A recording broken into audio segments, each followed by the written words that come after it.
Hi everybody, Kira here at Unfurl, and today's video is about the scariness and the difficulty of giving up our codependent behaviors and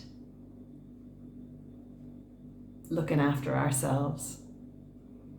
So I've had a massive journey when I think about it. You know, the relationships that I've been in were based on looking after the needs of other people.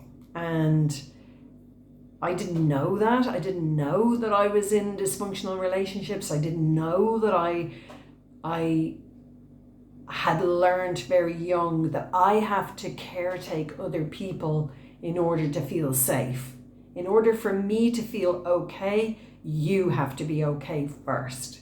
So that was the lesson that I learned, the message that I absorbed when I was very young. And then I went into a series of relationships where I played that out. Meeting the needs of other people, expecting, without realizing it, that if I can just make you happy, if I can do enough to make you happy, then you're going to be content, you're going to be in a good mood, you're going to be emotionally stable. And when you're emotionally stable, then I feel emotionally stable. So this is all going on unconsciously, and I played it out quite a few times in my relationships before finally leaving a very difficult, very painful relationship and really doing this inner work where I tuned in to what it was that I really need. What are my needs? I never really stopped for long enough to feel the emptiness of myself, to know what that emptiness was asking for. So from the place of feeling the emptiness, I could then work out what was needed and then learn the art of meeting my own needs. And this is the turning point in moving away from codependent relationships, because the unconscious model is I meet your needs and then you're going to meet mine. And it never really works out, because we tend to end up in relationships where the other person really doesn't have much to offer because they're dealing with their own emptiness. So we end up stuck in a loop of giving and giving and giving and giving, waiting and then feeling resentful because our needs are never met. So this turning point of learning the art of hearing what it is that we need in the internal space of emptiness and meeting our own needs moves us away of being dependent on another person and home to ourselves to feel okay. And then from this place of okayness, we are attracted to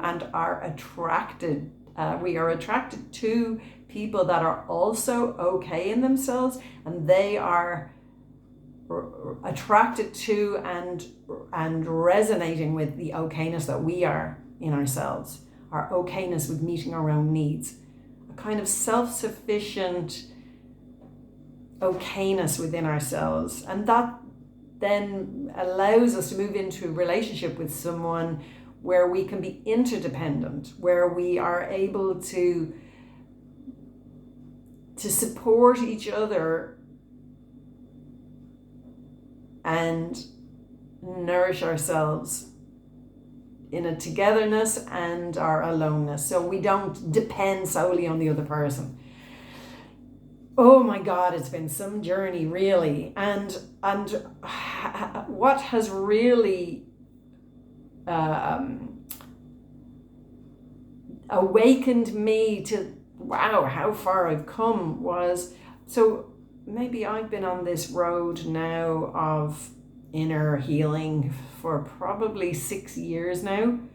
And what I've realized is a really telling sign of how far I've come is recognizing really quickly that emptiness and codependent behavior in other people, and knowing straight away, feeling it in me, feeling instinctively in me what this person is trying to fill the emptiness in them with the light in me.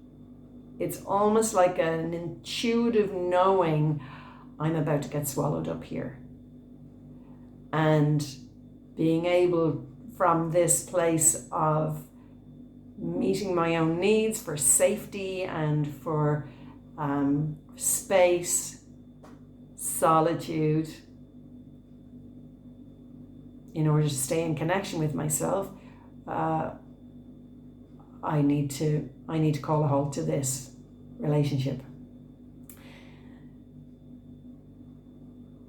And we don't even know how far we've come. We really, really don't know how far we've come, and we don't know how much deep and difficult work we've actually done. Sitting with our difficult feelings, staying with ourselves even when we're caught up in the chaos and the turmoil of life and our experiences as they're moving through us, of loneliness or sadness or shame or whatever it is.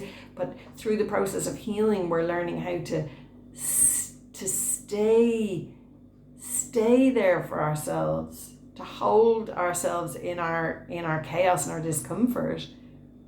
And it doesn't feel like anything is happening. It just feels, oh, I'm still in the chaos. Oh, my life is still a mess. But actually,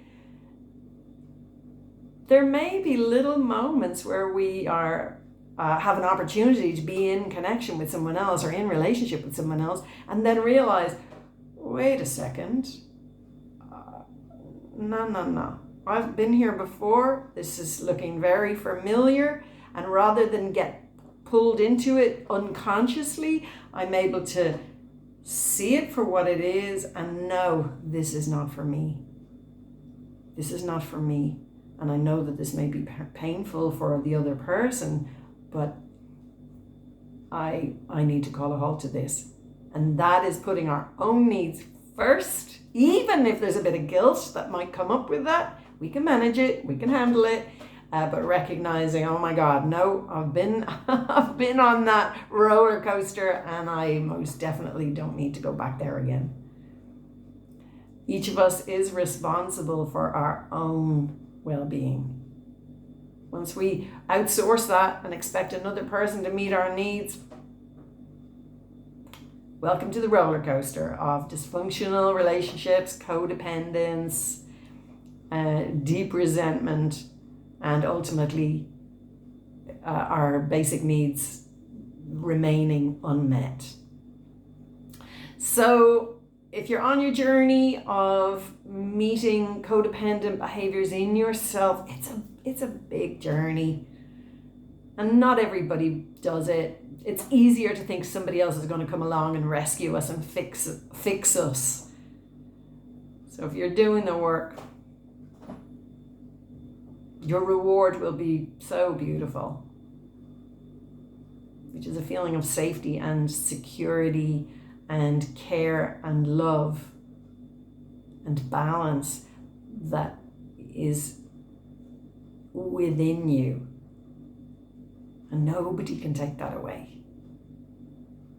All right, lots of love, everybody, on your big journey. And if you're enjoying the videos, please like and subscribe. Bye for now.